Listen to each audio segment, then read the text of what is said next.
Hello, this is Miss Andrea with not another homeschool vlog.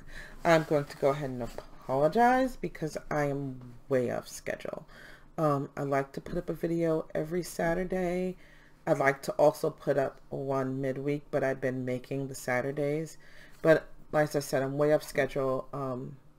I've been sick since the school year started. I think it's because the building I've been using for my homeschool program might have mold. And I have gotten the church that has granted me space to put me in a different area of the building. And I had a much better day on Tuesday. So I've had a migraine for 2 months at this point. I've just had headaches for 2 months. In addition to that, that's in the family, and I started my master's degree program. And I think that's what I want to talk about today. What I have learned through my master's degree in education. So, I am getting a master's degree in education through University of the People. It is a free online university. The reason you get the bunny fingers is because you do have to pay when you apply. It's not a lot. And then you have to pay for your exams. You don't have to pay for your exams, but if you don't pay for your exams, you don't get credit for the classes. You're just kind of like free-form learning at that point. I'm doing well in the classes. I'm taking 2 classes at this time. And each class pretty much requires me to write 3 papers a week, so I'm writing 6 papers a week. So I'm writing a paper a day. A paper that takes me anywhere from 2 to 3 hours to write a day. So I'm spending 15 to 18 hours a week working on my master's program. So you see, it doesn't leave me a lot of time for YouTube since I'm already working about 10 hours a week in class teaching, another 10 hours a week writing the curriculum that you guys are waiting for. So let's see, 10, yeah, it's about 50 hours a week. Oh, and I have a family and 2 houses to take care of. I've lost my mind. And if I haven't lost my mind, it's going. So, so this master's degree curriculum is interesting. If you're getting a master's degree in education, chances are you're trying to level up as a teacher, or your school has required a master's degree either to retain your teaching credentials or to maybe train you towards education administration. And my goal is to get a doctorate, which at some point would make me eligible to be a principal or whatever. I just find what they're teaching interesting. And it's not just my school, because I'm one hell of a researcher. So I've Googled my assignments, and I've Googled my essay prompts, and I'm finding them, all of them, that are all kinds of schools, especially all kinds of online schools that are delivered electronically. So across the board, these things are being taught. So what is being taught? Right now, well, let me pull my classes. I'm not going to show you my classes because you're not paying for this, and that would be unfair. But I'm just going to give a brief synopsis. So I'm taking 2 classes, one in education and context. It's more of a philosophy of education class, and then the other one is in classroom management. Okay, so the philosophy class is just kind of teaching, that first you need to know how American schools came to be. You need to know how the Industrial Revolution impacted the opening of public schools. You need to know, the farm to city movement and, how schools came to be. You get to learn about schools of thought that have influenced the way we teach and what we teach. And you get to see where schools are moving. It seems to me that schools are moving toward an international baccalaureate approach to education. That's an IB thing. If you're an expat and you have children, you want them on an IB program because they're learning the same thing around the world in advanced developed countries as they are learning here in the US. And IB education is really good because your children are on par with the smartest kids around the world. So there's that. It's just that this week really super frustrated me because they're talking about education. They're talking about sociology in education and the sociological function of education. And supposedly it's supposed to be to equalize chances of everyone in society of doing well. And I think it's a bunch of crap. I don't even know how to say that. My essay somehow turned out to be a rant on the school-to-prison pipeline because, we're talking about international schools, and I have people in my class in Iran, different parts of Africa, different parts of the U.S. And so a lot of these third world people are looking at us going, well, Americans have it easy. All your schools are great. And I'm like, nah, that's not true. So, I shared lawsuits, and this lawsuit is on my channel, where in 2016, the city of Detroit got sued, and in 2018, the judgment was passed. The lawsuit was dismissed because a judge ruled that students weren't guaranteed a right to literacy. They had to be in school, they had to do these things, but they weren't guaranteed a right to literacy. Now that got overturned in 2020, but there's that. And there's just constant lawsuits and constant inequities and schools with mold and mice, in places. And then there are places where the parents pay extra booster money and the schools are magnificent and the kids do better. There's a county, Long Island, whatever that county is, whatever area that is, it has the most successful kids in the country because those parents have more money. So these kids get into Ivy Leagues at a higher concentration than kids all over the country, because even though the federal government funds education, there are kids who are getting nothing. And there are kids who are literally being trained to sit, shut up, and obey so that they're ready for prison work. And okay, maybe that sounded a little crazy, and maybe that sounded a little rushed.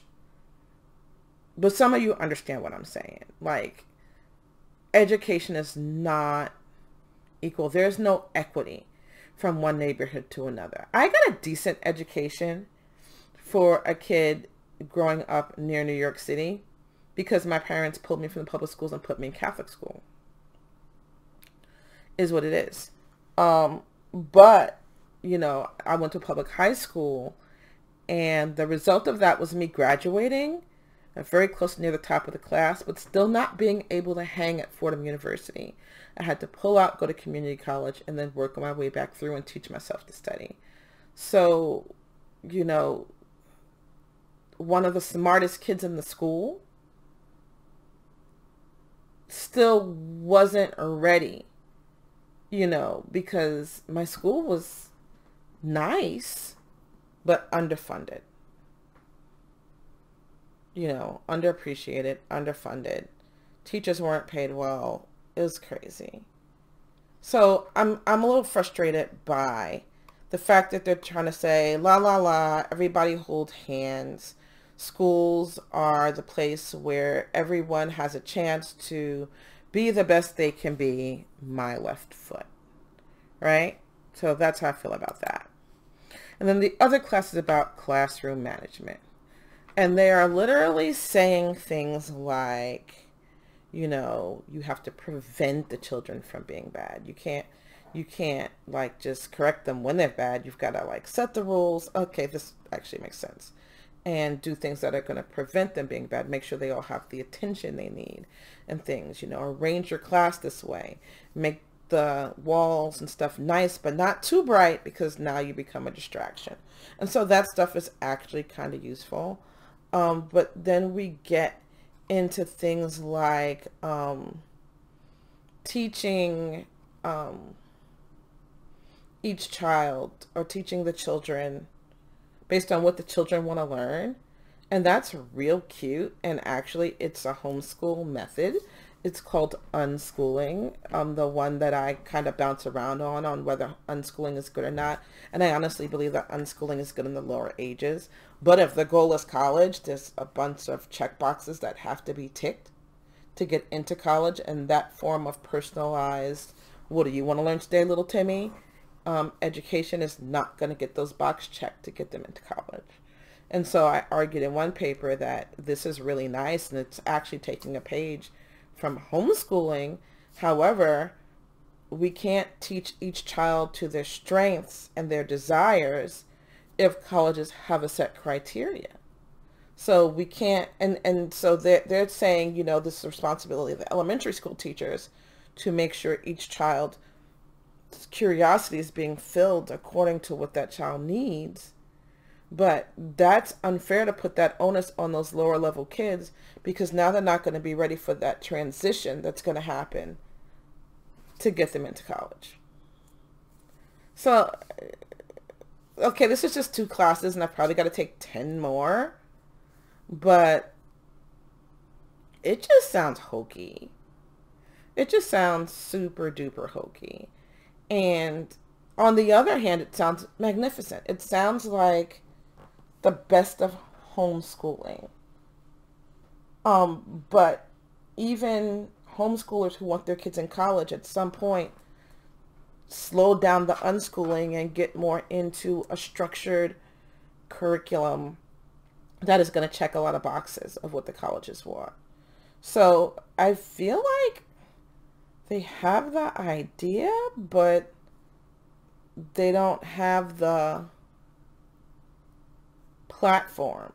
Like, we don't have the overall structure that's going to allow this touchy-feely idea that is good in some ways to happen.